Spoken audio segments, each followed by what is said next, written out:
आशा की किरण।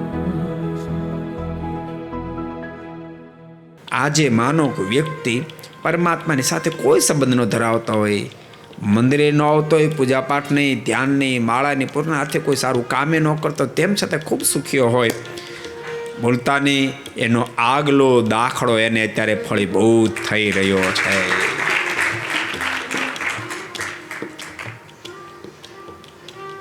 એક ભગત મને કહે કે હું તો ખૂબ ભજન કરું છું, મંદિરે જાઉં છું, બધું કરું, તેમ છતાંય હું કાંઈ કરું તો મને એવડી મોટી સફળતા નથી મળતી. મારો એક મિત્ર છે ને કાંઈ નથી કરતો તો એને બહુ સફળતા મળે છે.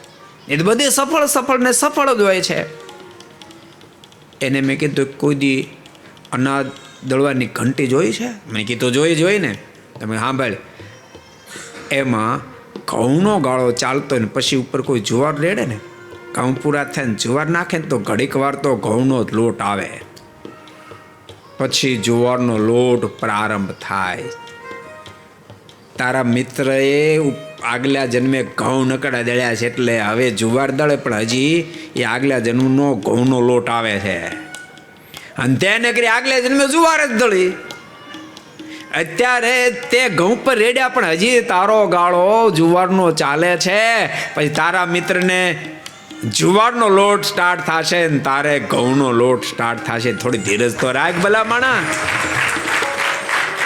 કરેલું જ ઠાકોરજી જ્યાં પણ સુખ દેખાય છે, જીવાત્માએ પરમાત્મા સાથે નાતો બાંધ્યો એની ફળશ્રુતિ રૂપે જ એને પ્રાપ્ત થાય છે.